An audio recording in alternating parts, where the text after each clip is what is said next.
Namaskaram. Today I'm going to be talking about verse 26 of Upadēśa Undiyār. In verse 25, which we spoke about last time, Bhagavan said, Tanne Upadēśa Undiyār, Tan Isan Tanne Uļḷadu Nāṛpadu, Tanai Olivadal Undipara. That means knowing oneself, leaving aside adjuncts. Leaving aside adjuncts is a very literal meaning. It implies without adjuncts. So knowing oneself without adjuncts is itself knowing God. Because of shining as oneself. That implies because God shines as oneself. That is what God shines. He's always shining in our heart as I am, as what we actually are. So if we know ourselves without adjuncts, that is knowing God, because the only thing that seemingly separates ourselves from God, as he said in the previous verse, is adjuncts. That in the previous verse he had said, Yirukam Iekayal Isa Jivagal Oruporleava Undipara Upadi Unave Verundipara. That means by their existing nature, God and soul are just one substance. Only adjunct awareness is different. That is, it's our awareness of adjuncts, our mistaking ourselves, our limiting ourselves as adjuncts by being aware of ourselves instead of being aware of ourselves as just I am. We're aware of ourselves as I am so and so. I am this body. I am this person. That adjunct awareness is what makes us seem to be separate from God. But actually, in substance, we and God are one and the same thing. We are just that, what he refers to here as irakumiyake, the existing nature. That is, our nature is just being. And that being or existence, which is our true nature, is also what God actually is. So what we actually are is what God actually is. Therefore, knowing ourselves without adjuncts is knowing God.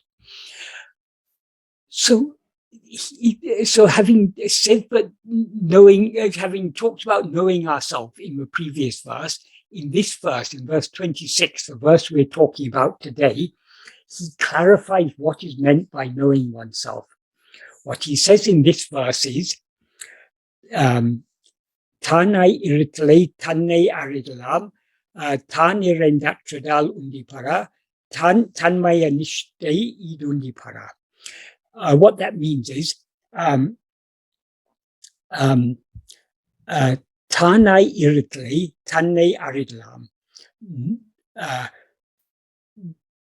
Only being oneself, or being oneself alone is knowing oneself.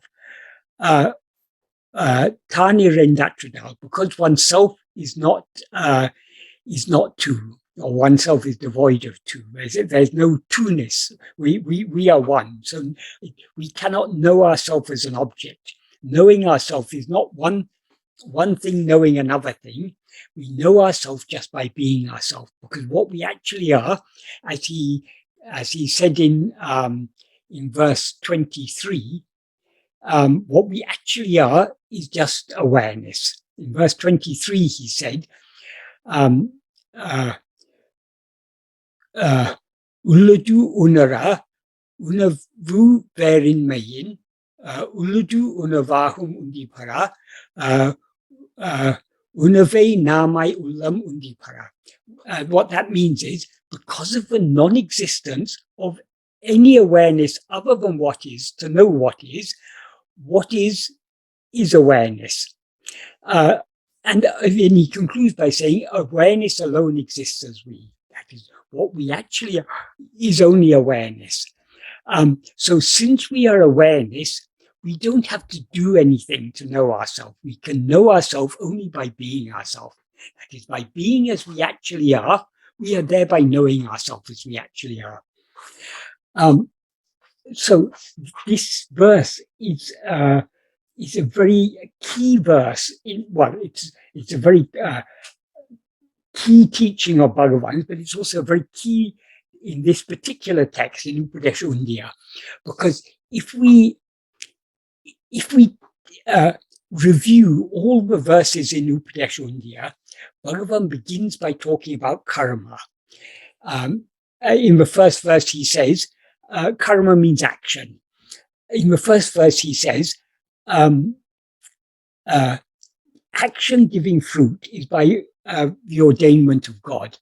Action is jada, therefore action, can action be God? Obviously, action is not God. Action is something jada. So since it's jada, it's got no power of its own. It's only by the power of God that action gives fruit. And that God selects which fruit are appropriate for which action, and when is the best time and circumstances for us to experience the fruit of any action. So no action can give fruit of its own accord. It's only by the ordainment of God. But then the next verse, a really crucial verse, is verse 2. In verse 2, he says, he starts by saying, I think I'll just get the verse because it's the wording is very important here. He starts off with an adverbial clause, which is vinayim vilevu vilevutru. What that means is the fruit of our action perishing. What that implies is the fruit of actions are not permanent.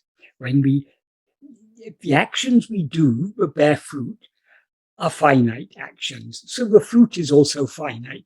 When we experience the fruit of an action, that fruit thereby perishes. That is, once we've consumed or eaten the fruit of any particular action, that fruit is thereby becomes non-existent. It no longer exists. Just like a physical fruit, a mango or an orange or an apple or a grape or any other fruit, we can only eat it once. We can't eat the same fruit twice. So experience, that is our prarabdha, what we are destined to experience in this lifetime, is all just as a set of fruit of actions that we've done in the past. So this set of fruit that we are to experience in this lifetime, once we experience each particular fruit, that fruit has thereby perished. It no longer is there. It cannot give fruit again. So what we have to infer from the previous verse is that once we do an action, the fruit is out of our hands. It's then up to God when we experience the fruit. And when we experience the fruit is therefore finished. Therefore, we need not be concerned about the fruit of action because it's completely out of our hands. Once you've shot an arrow from a bow, this is a classic example. Once you've shot the arrow from a bow, you no longer have control over the arrow. What it's going to hit and how it's going to hit it, it's out of your hands. And likewise with action, once we've done an action, then the fruit is in God's hands. It's up to Him when and where and how we should experience that fruit. So the fruit of action perishes. So the fruit of action is not the problem. The problem is when we do an action, there are two types of consequences. One is the fruit. The fruit means what we are to experience as a consequence of that action. If you do a good action, the fruit of that action will be some pleasurable experience. If you do a bad action, good or bad here means morally good or bad. That's not according to the morality decided by society, but the morality, God alone can judge what action is good and what action is bad. And so the good actions will bear good fruit and the bad actions will bear bad fruit. Good fruit means some pleasurable experience. Bad fruit means some unpleasant experience. That's one type of consequence of an action. That's we can say the moral consequences of the action of a fruit. But there's another, the more serious problem is when we do an action, the more we do any particular type of action, the more we are cultivating an inclination to do that type of action. So that inclination to do that type of action is what is called here as seed. It is the seeds that cause us to fall in the ocean of action, as he says in the main clause of this first sentence. Vittai vinekadal virtidam. As seeds, it causes us to fall in the ocean of action. These seeds are what are called vasanas. Vasanas means our inclinations. So the inclinations to act are what causes us to fall in the ocean of action. The inclinations to act are called karma vasanas. But Bhagavan generally, he's referring to karma vasanas, we can say, but generally Bhagavan talked about Vishaya vasanas. What is the connection between a karma vasana and a Vishaya vasana? Well, it's very simple. Whatever action we do action in order to experience some result, some Vishaya. Vishaya means an object or a phenomena. So in order to experience something, we always want to experience pleasurable things. So in order to experience something that we find pleasant, we do the action. So the inclination to experience Vishayas is what is called Vishaya vasana. The inclination to do actions is what is called karma vasana. Every karma vasana is motivated by a Vishaya vasana. That is, we do the action in order to experience some Vishaya. So we can say, to give an analogy, we can say the karma vasana is like the outer shell of a seed, but the Vishaya vasana is the inner, the actual the germ of the seed. What is actually going to sprout? That is what gives life to that karma vasana is the Vishaya vasana. So if the Vishaya vasana dies, the karma vasana will die along with it. Because if we have no inclination to experience a particular Vishaya, we'll have no inclination to do an action in order to experience it. So actions, we can say, are the grosser form of the Vishaya vasana. That's like the grosser form of the Vishaya vasana. So the seeds here specifically refers to Vishaya vasana. By implication, it refers to it explicitly is referring to the karma vasana in this context, but by implication, it is referring to the Vishaya vasanas. So the more we do actions in order to experience Vishayas, the more we do those actions, the more the inclination to do those actions and the inclination to experience that Vishaya will increase. So this is why Bhagavan says it's the seeds that cause us to fall in the ocean of action. And then he concludes by saying, Vidu tarile. That means it is not giving liberation. That means action does not give liberation. Why does action not give liberation? Because actions are finite. So the fruits of action are finite.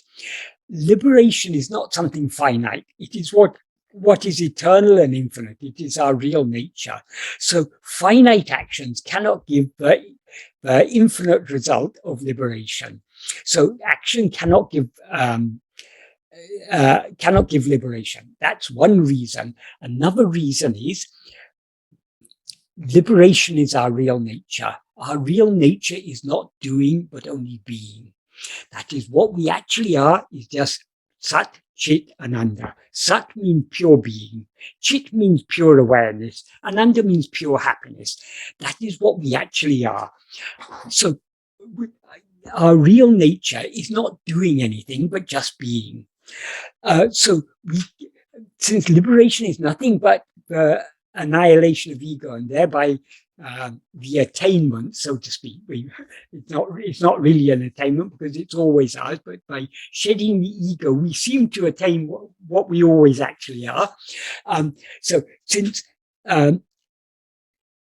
liberation is our real nature, which is just being cannot be brought about by doing. That is the deeper implication of this verse. So Bhagavan begins Upadēśa Undiyār by making it clear that no amount of doing can give liberation. So how, then the question naturally arises, then what can I do? If no action will give me liberation, how can I attain liberation? What must I do? So long as the mind is gross and outward going, we think only in terms of doing. So for that gross outward going mind, Bhagavan says in the next verse, Kartanukakam nishkaramiya karma, karate tiriti aktundi para, gati varikambikumundi para. What that means is, nishkaramiya karma means desireless action. That means action that is not motivated by desire for. You don't do the action in order to experience some particular result, some particular fruit. So that is what is meant by nishkarmiya. Karma means desire. Karmiya means motivated by desire. Nishkarmiya means not motivated by desire. So nishkarmiya karma, he qualifies that as kartanukakam, done for God. That implies done for the love of God. Because actions are always have some motive. So if we're not motivated by desire for some fruit, what are we motivated by? Only by love for God. So desireless action, karate tiriti. Tiriti literally means rectifying, but it implies in this context purifying. Purifying the mind or rectifying the mind, aktu gati varikambikam. It will show the way to liberation. That is, no amount of desireless action can give liberation. No action can give liberation. Not even desireless action can give liberation. But if we do action desirelessly and motivated by love for God, then it will purify the mind and show the path to liberation. What does that mean? What are the impurities of the mind firstly? The impurities in the mind are nothing but the vasanas, that Bhagavan referred to as seeds in the previous verse. So the impurities in our mind are vasanas. That is particularly the Vishaya vasanas and the Karma vasanas. So purifying the mind means reducing the strength and intensity of our Vishaya vasanas. But the more the Vishaya vasanas are weakened, and the contrary of the opposite of Vishaya vasana is Satvasana. Satvasana means the inclination just to be. So as the Vishaya vasanas are weakened, the Satvasana is strengthened. That can be achieved by desireless action done for God. But what is important to understand in this context, it's not the action per se that purifies the mind. It's the love with which the action is done. Though Bhagavan doesn't explicitly mention love in this verse, when he says done for God, the implication is done for the love of God. And in the Malayalam version of this verse, he says, Ishwara Pritiyanai. That means for the love of God. Done for the love of God. So the implication here is that desireless action, if it's done for the love of God, will purify the mind. And it will thereby show the way to liberation. How will it show the way to liberation?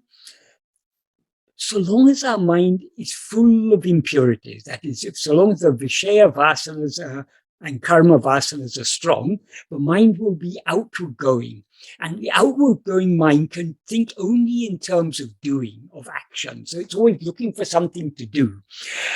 Only when the mind is purified will it understand that liberation is our own real nature. So we can attain liberation not by doing anything, but just by being as we actually are. But in order to understand and to accept that, the mind requires a certain degree of purity.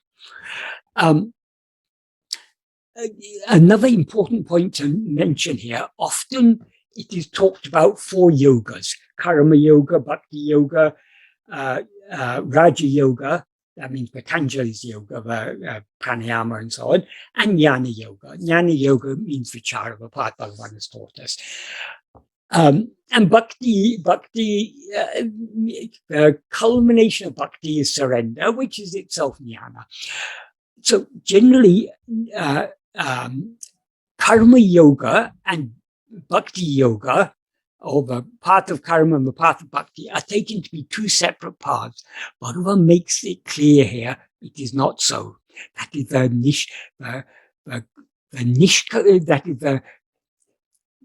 karma, so-called what is called karma yoga is only nishkarmiya karma, and action can be genuinely nishkarmiya only to the extent to which it is done for the love of God.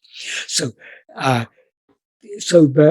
what is the relationship between the path of bhakti and the path of nishkarmiya karma?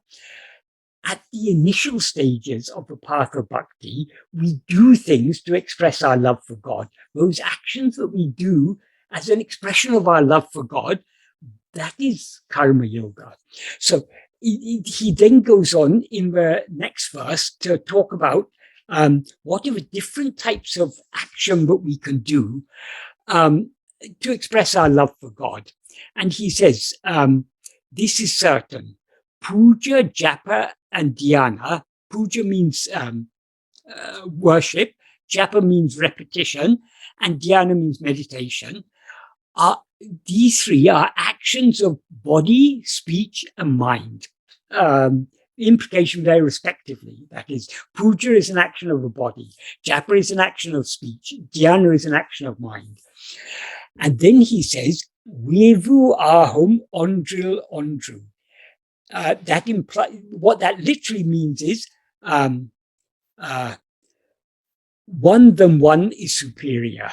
Right? The implication is that, that actions we do by speech are superior to actions we do by body, and actions we do by mind are superior to actions we do by speech. In what sense is it superior? That is the context in which Bhagavan is talking here. In the previous verse, he talked about purification of the mind. So it's superior in the sense that it is more effective in purifying the mind. So if, for example, we do puja, puja can be it can be ritualistic worship, or it can be, you can express your love for God by doing service to other people or to any sentient beings, animals or anything. So there are various ways we can do puja, but they're all actions of the body. These are less effective in purifying the mind than actions done by speech, because speech is a subtler instrument of action than the body. So the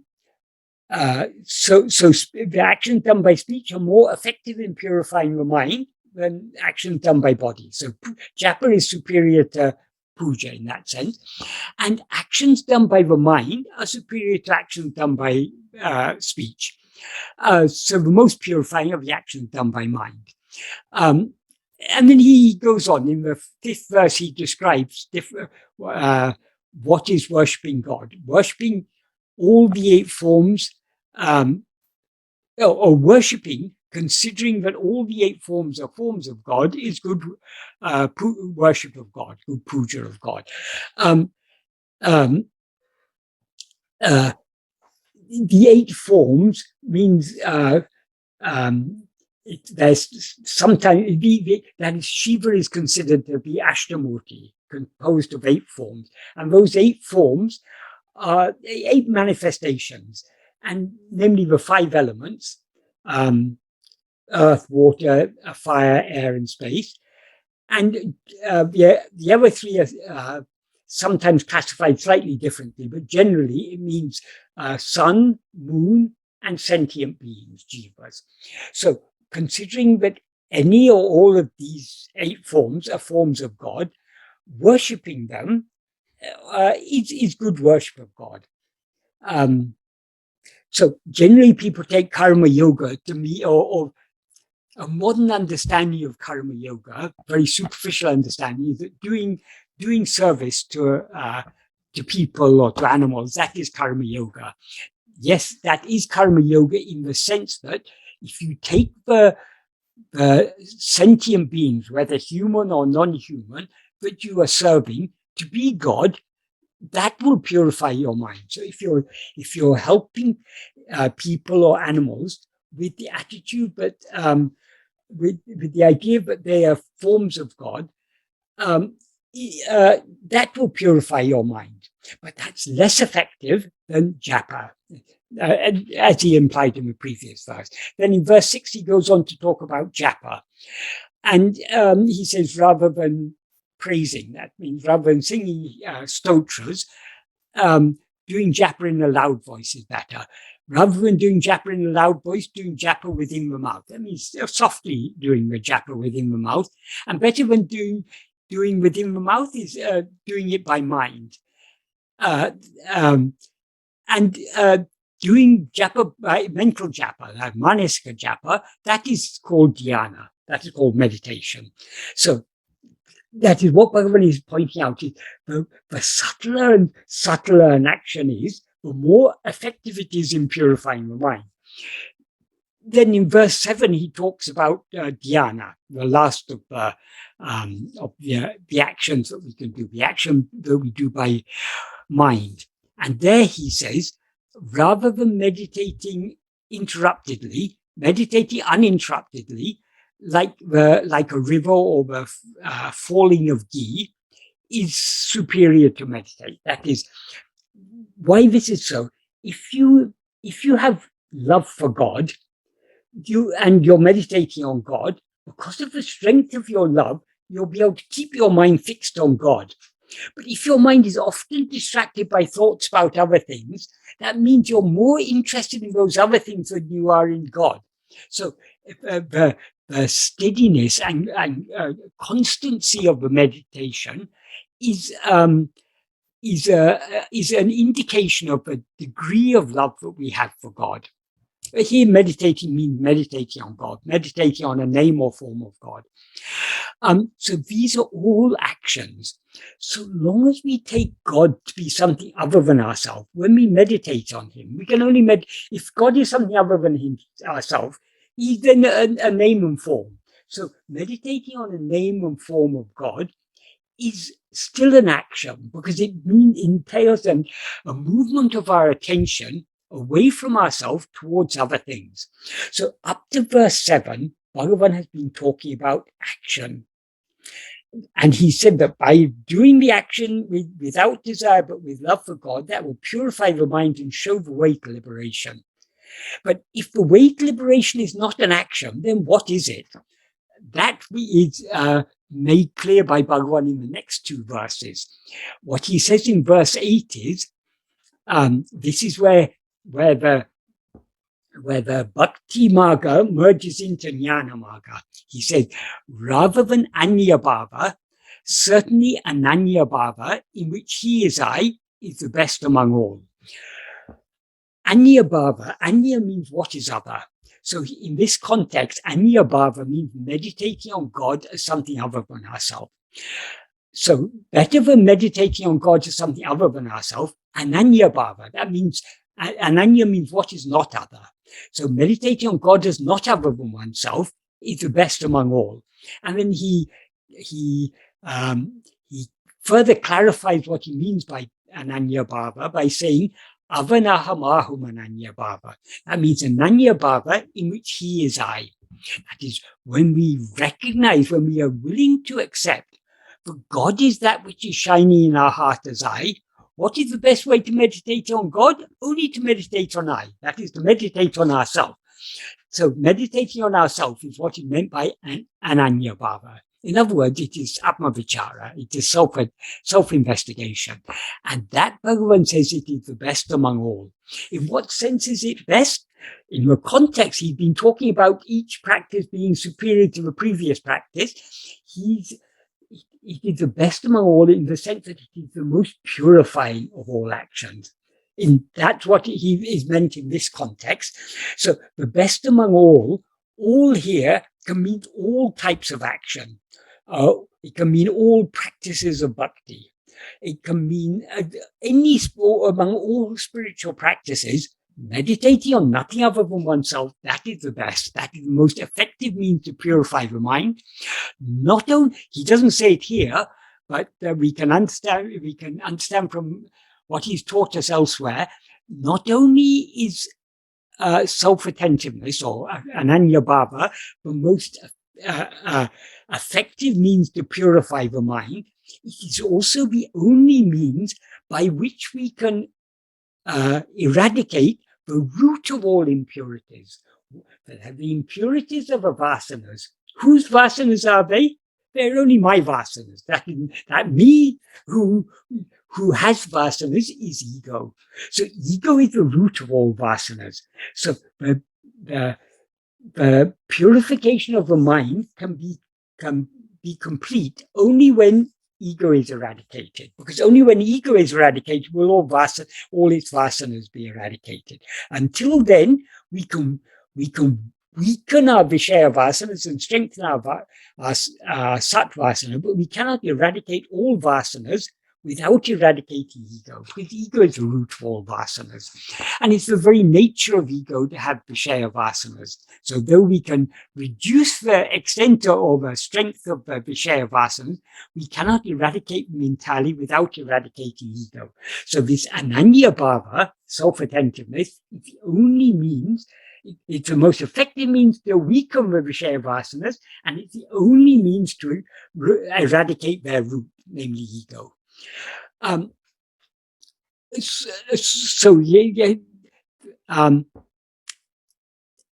I say, up to verse 7, he's been talking about action, but here he's talking about ananya bhava. So is ananya bhava another type of action? It is not, because attending to anything other than ourself is an action, because it entails a movement of our mind away from ourself towards some other thing. Whereas ananya bhava, self-attentiveness, is not an action, it is a cessation of all action. Because to the extent to which we attend to ourselves, to that extent does ego subside. And where does ego subside? Only in our natural state of just being. This is what is implied by Bhagavan in the next verse, verse 9. What he says in verse 9 is, Bhava balatinal bhavanatita bhava tirutale undipara parabhakti tattvam undipara. What that means is, by the strength of meditation.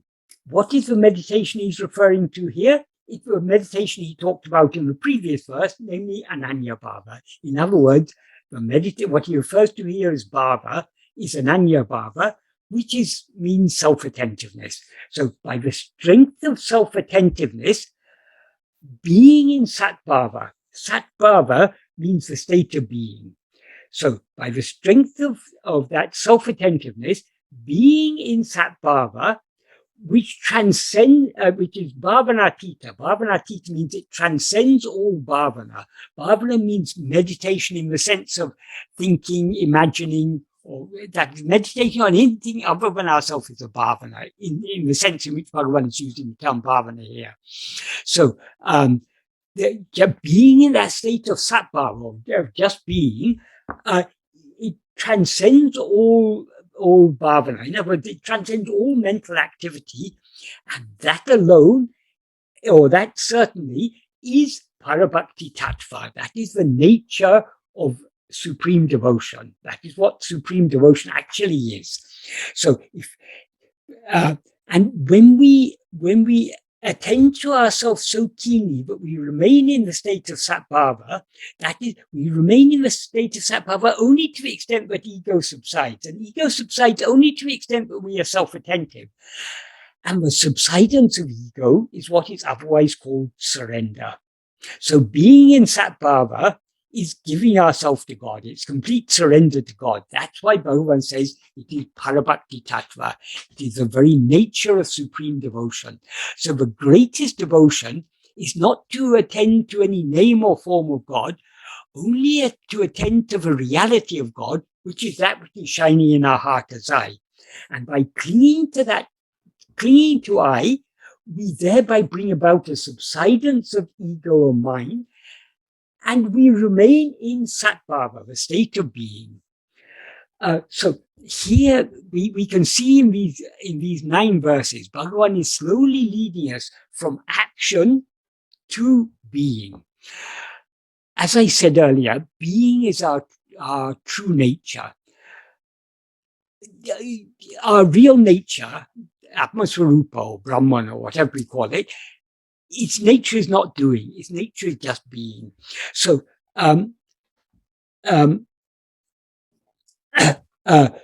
we, in order to return to our real nature, we need to cease doing and come to the state of just being. That's why the ultimate teaching is Summa Iru. That is what is the ultimate practice? It is just being. Bhagavan often said, liberation or Atma-vichara or moksha or whatever it's called is not attained by doing anything, but only by just being. And how can we just be? Bhagavan has made it clear in these 2 verses, 8 and 9.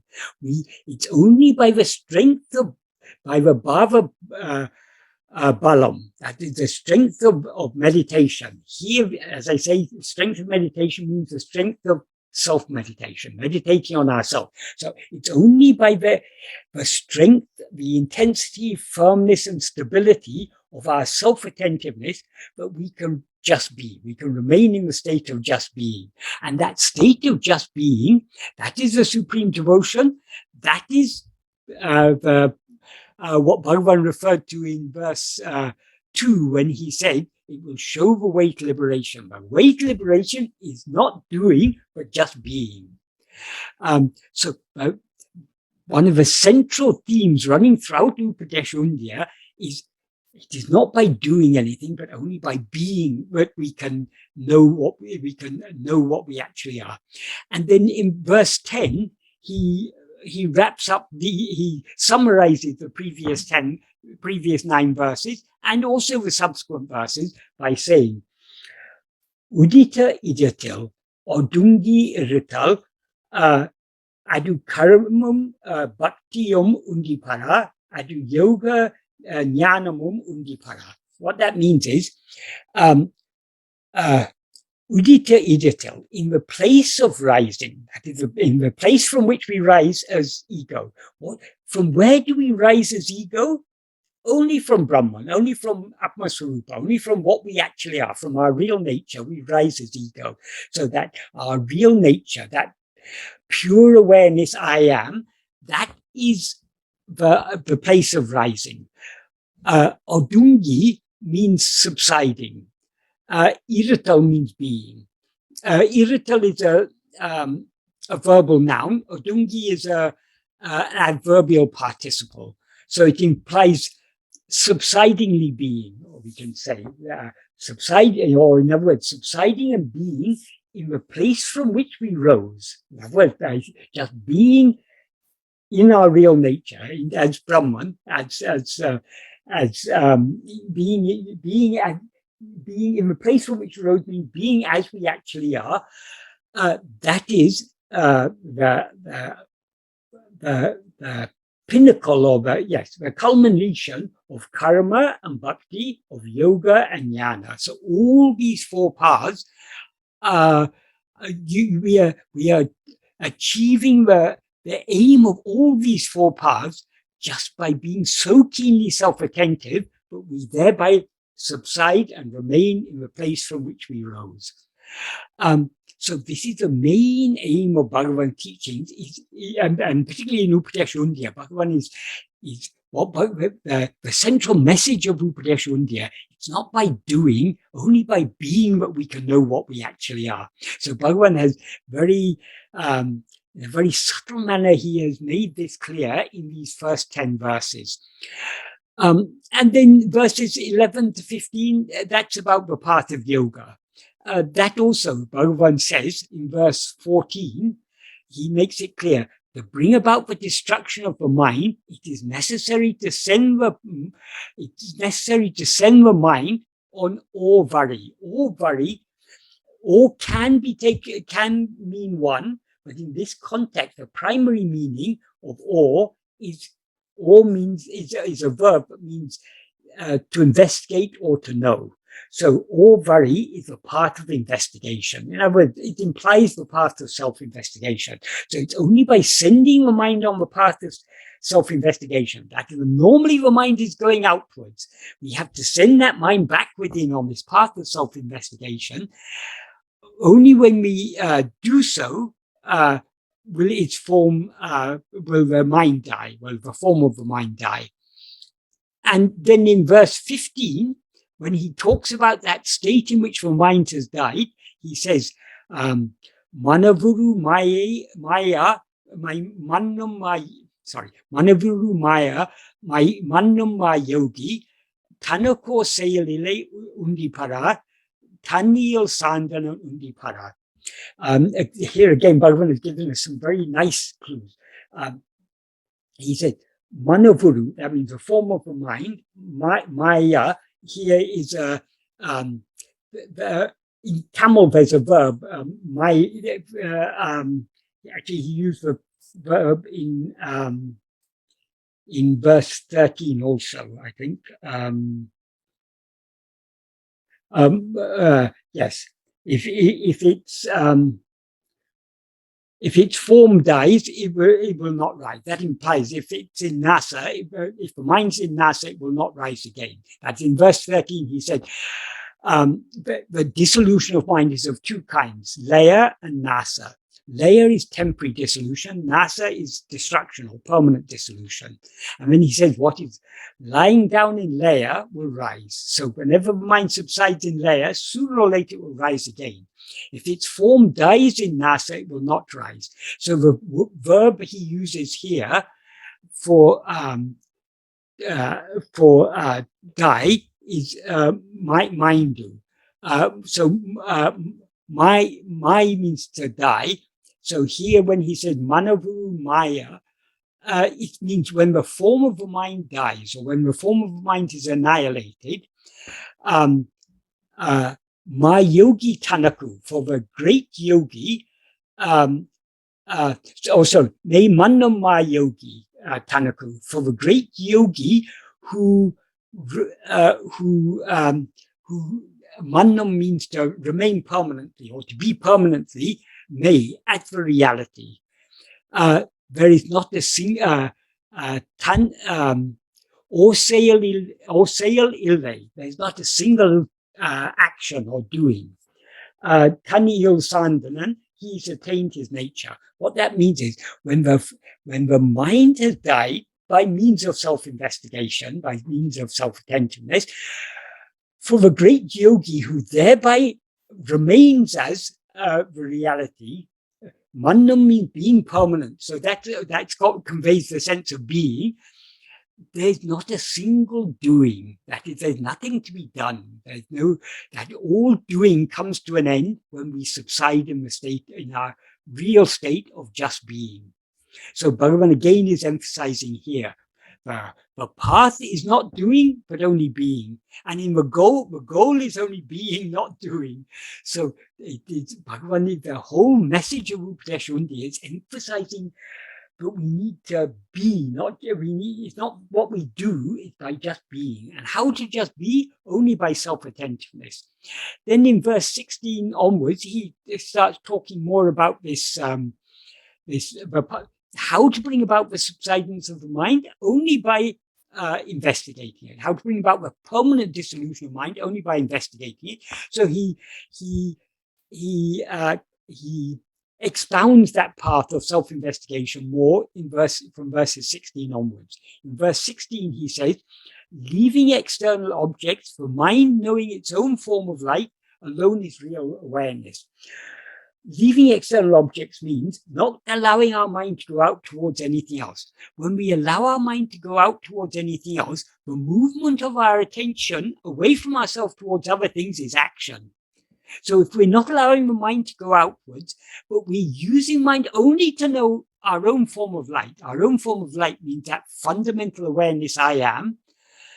So knowing our own form of light is not an action, it's a state of just being. So leaving external phenomena, in other words, refraining from going outwards, refraining from rising to do any action, knowing what we actually are, and therefore by implication means being what we actually are, that alone is unmei unici, that alone is real awareness. Then in verse 17, he says, Manati nuruve maravadu chava manamena mondrile undipara makum nerakum undipara. When one investigates the form of the mind here means the essential form of the mind. That is what the mind essentially is, as he clarifies in the next verse, what the mind essentially is. The mind is, we often use the term mind as a collective name for all thoughts. Of all the thoughts, the basic thought, the primary thought is the thought I. So what the mind essentially is the thought I. So what he refers to here is the form of the mind. He means that primal form of the mind, namely the thought called I, in other words, ego. So when one investigates ego without forgetting, Maravadu means, forgetting means when we forget, if we begin some undertaking and then forget what we're doing, we stop doing that thing. So we need to investigate ourselves so keenly that we don't let go of that self-attentiveness. That's what's meant here by Maravadu, without forgetting. So if we do so, manamena mondrile, there's no such thing as mind. There's not anything called mind. What that implies is if we investigate ourselves keenly enough, we will find there is no such thing as mind. We can illustrate this with a simple analogy. If we see a rope but mistake it to be a snake, how can we kill that snake? We can't actually kill the snake because it's not a snake at all. The only way we can get rid of the snake is by keenly attending to it. If we look at the snake very carefully, what do we see? Oh, it's not a snake, it's only a rope. Likewise, if we look at ego very carefully, we'll see there's no such thing as ego or mind at all. What is there is only pure awareness. That is it. The pure awareness I am is what now seems to be mind or ego because of the mixture of adjuncts. So, and as I say, he talks about the form of the mind. The form of the mind, what he means by the form of mind, he clarifies in the next verse. In the next verse, he says, thoughts alone are mind. In other words, generally when we use the term mind, we're referring to thoughts collectively. But enengle manam, yavinum nanenum ennemei mulamam.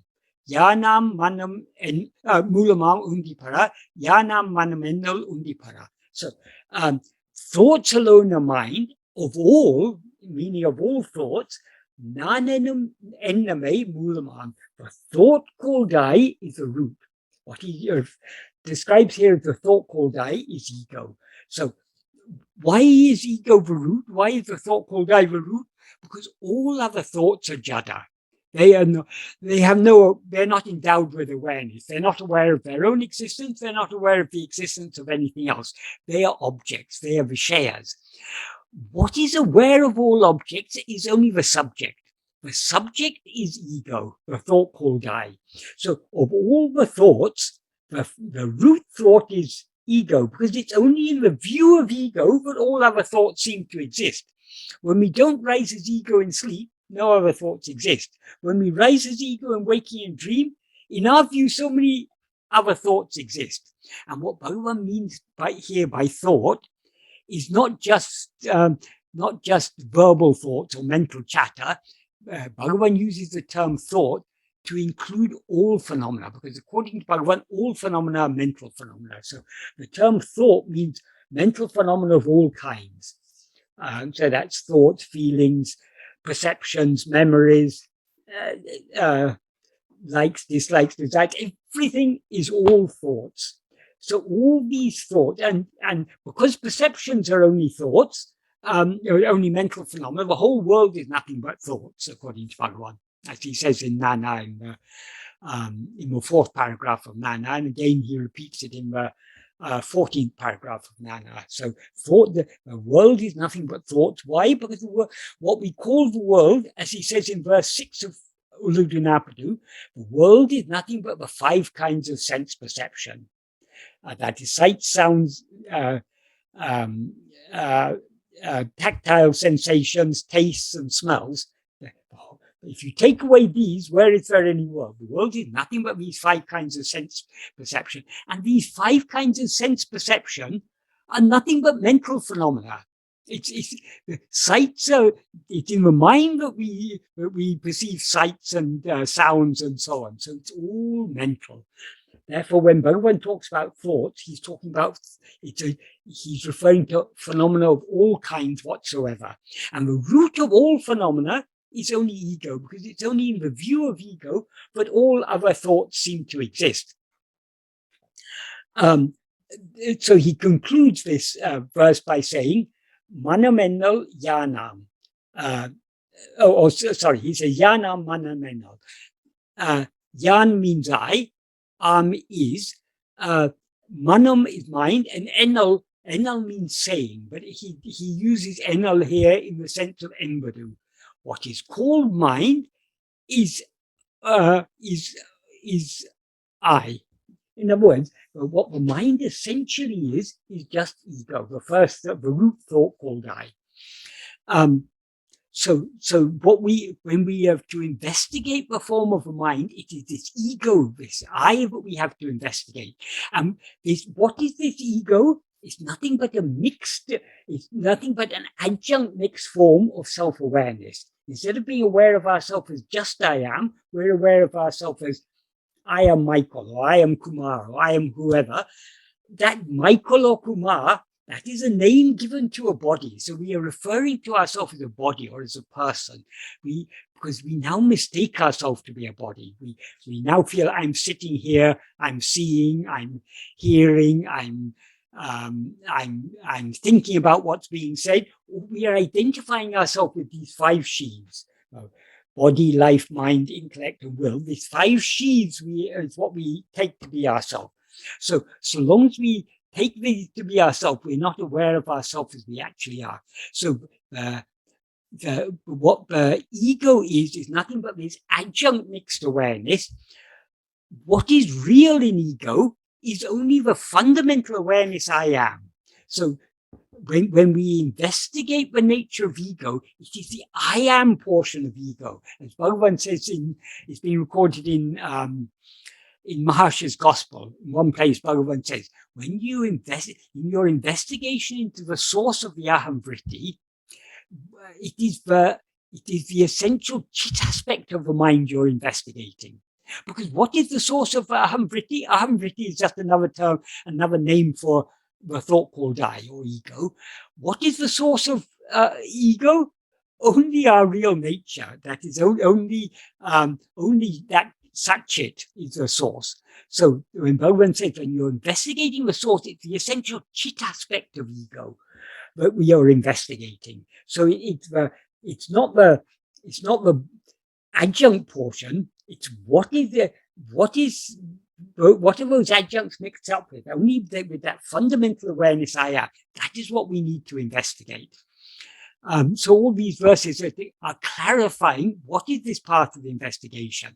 That is, in verse 8, he referred to the path of self-investigation as Ananya Bhava. In verse 14, he referred to it as Ananya Bhava, means meditating on what is not other. In verse 14, he referred to it as Orvari, the path of investigating. So in these verses, he's clarifying what is this practice. We are to investigate not other thoughts, only this first thought I. And in this first thought I, it's the I am portion that we're investigating. All this is implied in these verses. Then in verse 19, he goes further into, he goes deeper into this practice. He says, Nān endru erum idum edu ena nādavul, Nān talai saindidum undipara, Jnana-vichara midundipara. That means when one investigates within. Ul means within. What the place is from which one rises as I. So what is the place from which we rise as I? It's only from ourself, from our real nature, from that Satchit. It's only from Satchit we rise. It's only from I am in Satchit. It's only from I am that we rise as I am this or I am that. That is when we're asleep, what remains in sleep? Only we remain in sleep. We are not aware of anything other than our own existence, I am in sleep. But we, in waking and dream, we rise as ego. So from where do we rise as ego? Only from what exists in sleep, which is ourself, that fundamental awareness I am. So when Bhagavan talks about investigating the place from which we rise as I, he's talking about investigating that fundamental awareness I am. That's why he says, he concludes this verse by saying, this is Jnana-vichara. Jnana-vichara, Jnana means awareness. So it's that chit, the chit in Satchit. So when we investigate the chit in Satchit, that is Jnana-vichara. So what he said in the previous sentence, sorry, I don't think I finished it.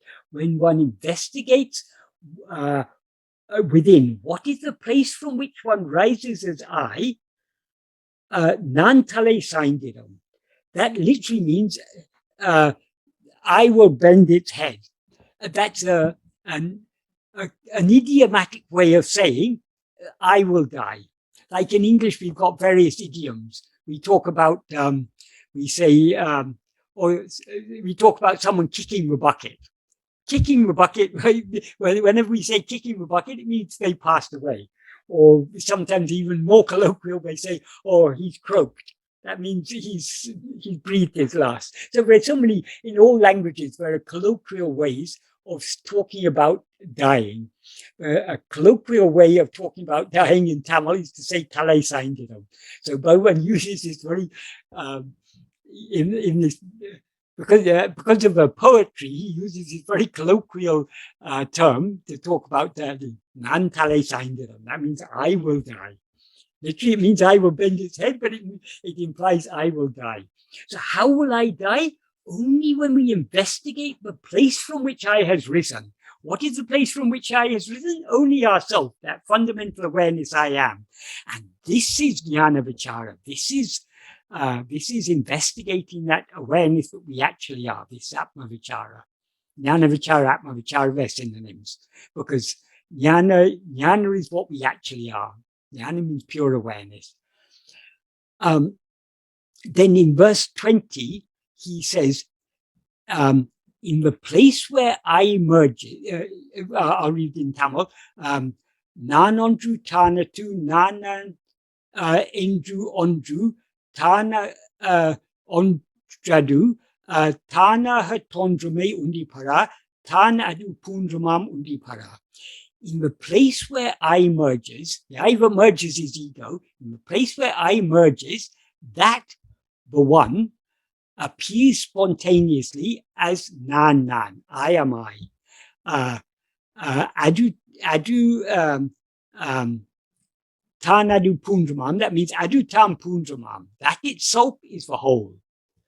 Or Tānadu can mean that oneself is the whole, but we can take it either way. So when ego merges, something appears spontaneously. That is, ego is the false awareness. I am this or I am that. I am this body. I am this person called so and so. That is ego.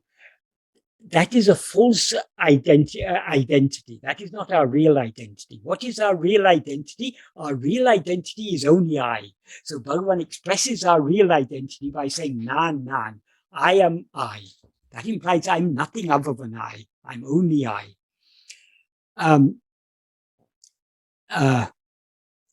So in the state in which we're only I, that's not a state of doing, that's a state of being. He's not explicitly talking about not doing here, but it's implied in all these verses. And then in verse 21, he says, Nānanam Sopporul Āmadu Nālame Nānatratukutum Undipara Namadimme Nikatal Undipara. That means that is referring to what shines forth as I am I. That one infinite whole that shines forth as I am I. That is at all times the porul, the substance, the import of the word called I. What I actually refers to is only that fundamental awareness. Because of the exclusion of our non-existence, even in sleep, which is devoid of I. Here, when he says devoid of I, nāṇ he's talking about I there means ego. In sleep, there is no ego, but we don't cease to exist in sleep. That's why it's a very poetic way of saying it, because of a exclusion of our non-existence in sleep. That means because we do not cease to exist in sleep, even though sleep is devoid of ego, what the word I always refers to is only that one infinite whole that appears as I am I. I am nothing other than I.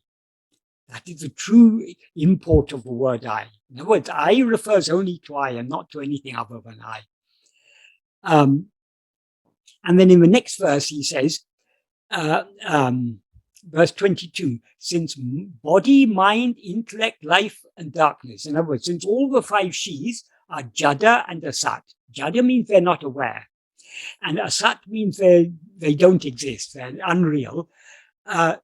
They are not I, which is sat. That is, when he says I, which is sat, satana nanala, it implies satana nanala and chitana nanala, because I is not only sat, but also chit. So the five she's, they are not chit because they're jada, and they're not sat because they're asat. So none of these things actually exist. They only seem to exist, and they're all objects. That is all the five she's. What are the five she's? This physical body, obviously it's an object. The life in this body, the breathing and the breathing and the digestion, all these physiological functions, which are indicators of life, they're all objects perceived by us. The mind, with all its thoughts and perceptions and memories and feelings and so on, it's an object perceived by us. The intellect and the workings of the intellect is an object perceived by us. The will, which consists of vasanas, they're all objects perceived by us. We perceive our inclinations to think about this or to attend to this or that. And we perceive those inclinations rising in the form of likes, dislikes, desires, attachments, and so on, and as everything else. The vasanas are the seeds that give rise to all, not only the other four she's, but the whole universe is nothing but a projection of our own vasanas. So these five she's are not I, because what I am is only sat and chit. These are all jada and asat. And then here he refers to, though he doesn't explicitly refer to jada here, to chit in this verse 22, he refers to it by implication, by saying these other things are jada and asat, and then therefore not I, which is sat. And the implication, yes, chit is very clearly implied there. So in the next verse, he explains why is sat chit. Why is sat means what is, it's just being. Chit means awareness, but not awareness of things, just a pure awareness. So what Bhagavan says in verse 23, he doesn't use the term sat and chit here, which are Sanskrit terms. He uses Tamil terms in this particular verse. The Tamil term he uses is Uḻḷadu. Uڵḷadu means what is or what exists or that which is. It can also mean being. It has both meanings. So Uڵḷadu is sat, and chiti, the term he uses is a Tamil term, unavu. Unavu means awareness. So what he says in this verse is Uڵḷadu Unara, to be aware of what exists. Unavu verinmaying, because of the non-existence of another awareness. Uڵḷadu Unavahum. Undipara, Unave Nāmai Ulam Undipara. Here, this is a very simple but very deep and important argument Bhagavan gives here.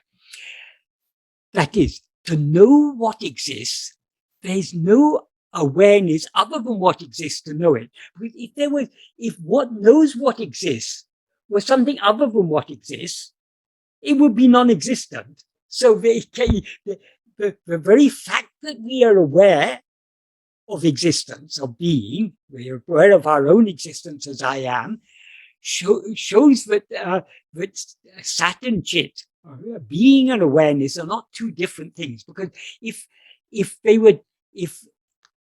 awareness was something other than existence, it would be a non-existent awareness, in which case it couldn't be aware of anything. So awareness cannot be anything other than existence. And if existence was something other than awareness, it wouldn't know its own existence. So it would be known by something other than itself. Anything other than what exists is what doesn't exist. It's non-existent. So existence and awareness are one and the same thing. Therefore, Bhagavan says, Uḷḷadu Nāṛpadu. What exists is awareness.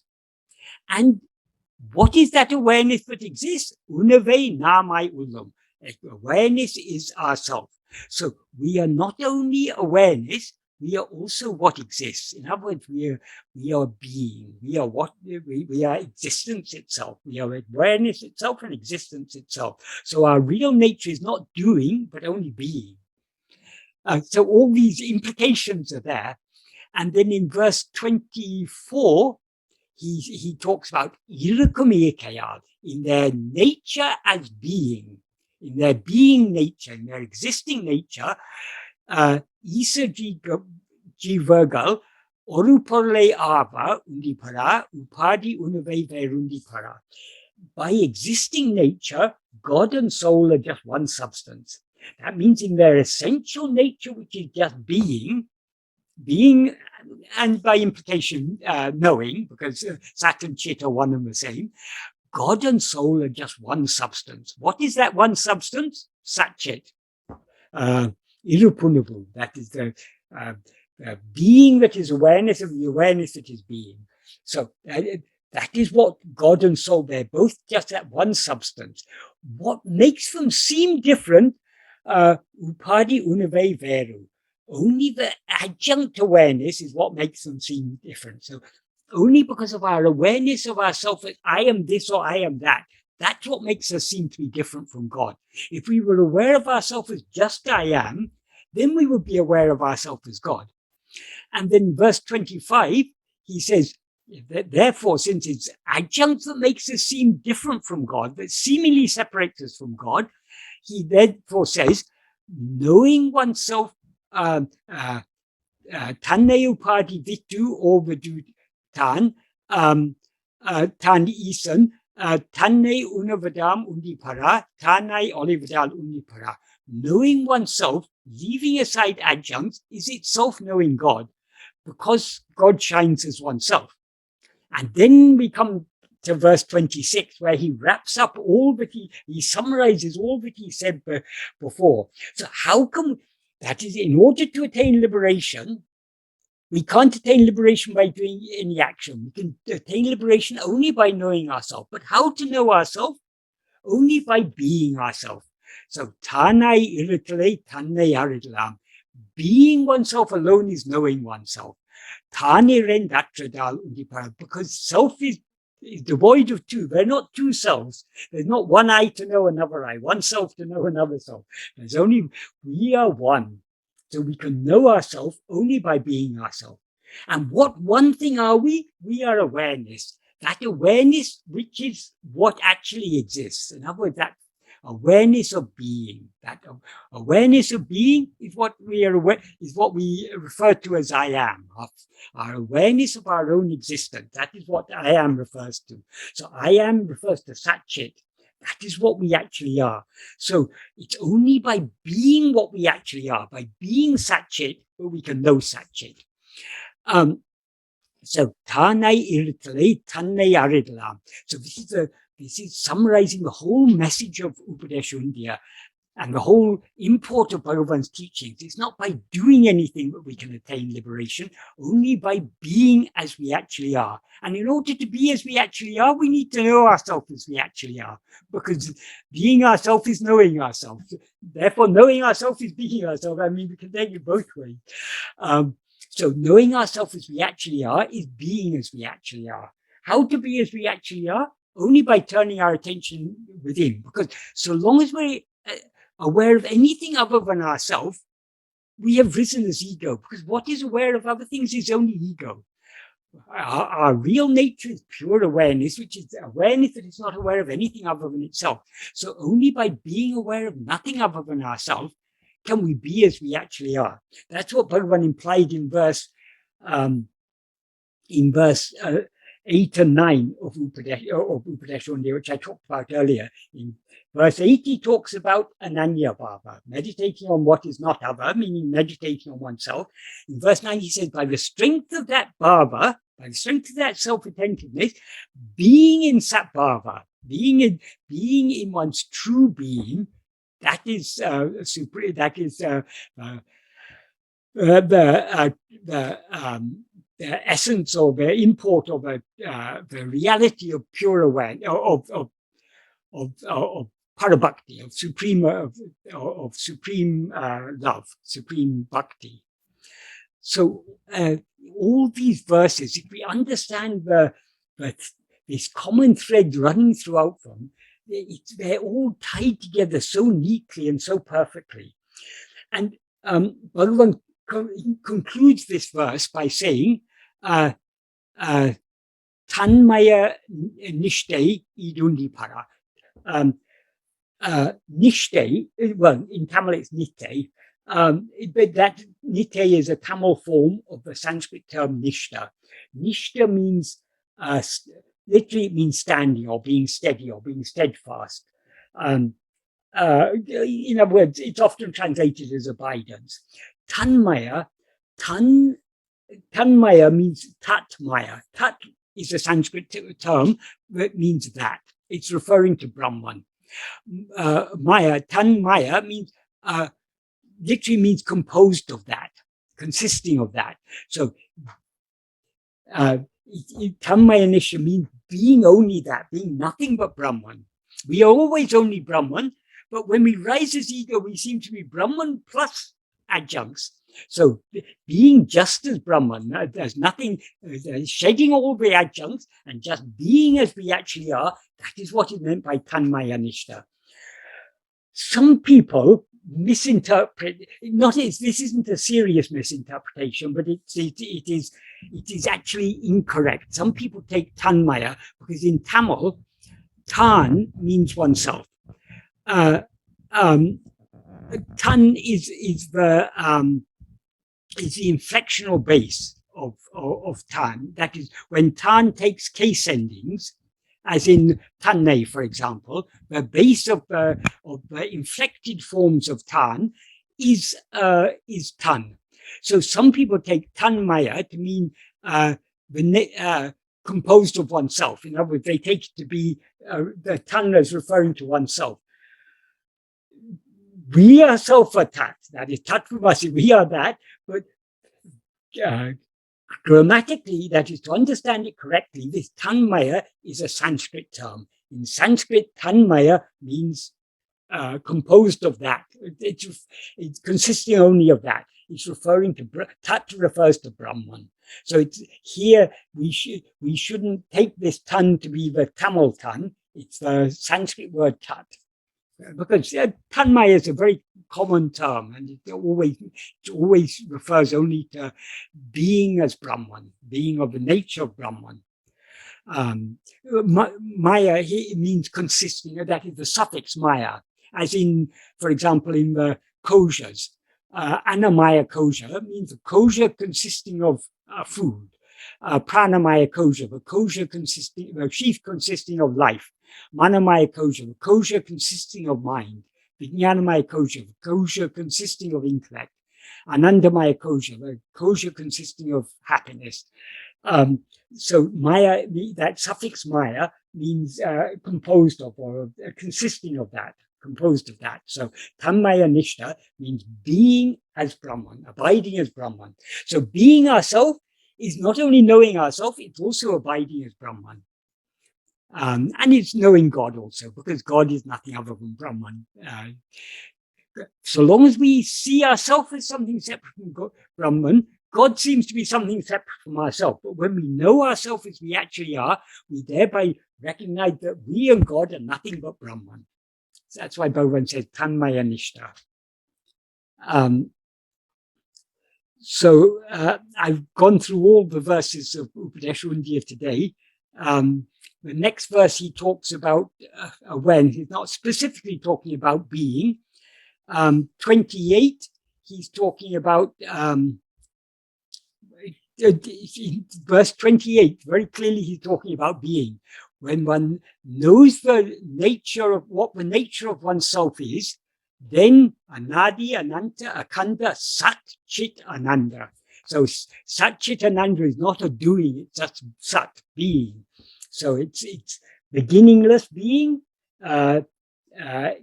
endless, infinite being, and unbroken being. And the same, that being is itself awareness, which itself is happiness. And in 29, Bhagavan says, being in this state, but standing in this state, or being in this state, thereby experiencing the supreme bliss devoid of bondage and liberation, is being in the service of God. So he's again emphasizing being. How do we serve God? Not by doing anything, by just being as we actually are. That's the way to serve God. And in the final verse, he talks about I ceasing if one knows what remains. In other words, if one knows what is, Uḻḷadu means what Uḻḷadu means, well, it means what remains, but it implies what exists, what actually is there, what is permanently there. That alone is good tapas. So throughout all these verses, that is the thread running throughout all these verses, is that to know what we actually are and be what we actually are, the means is not doing anything, but only being as we actually are. And how can we be as we actually are? Only by Ananya Bhava, by attending to nothing other than ourselves, by being so keenly self-attentive that the mind thereby subsides and we remain in that state of being. So this 26 is tying together so many verses. It's a very crucial verse, but a very, very important principle. We can know ourselves only by being ourselves. That is, we can never know ourselves as an object. That is, what we actually are is pure awareness. Pure awareness can never be an object. We can know pure awareness only by being pure awareness. We can know pure being only by being pure being. We can know pure happiness only by being pure happiness. So knowing ourselves, so being ourselves alone is knowing ourselves.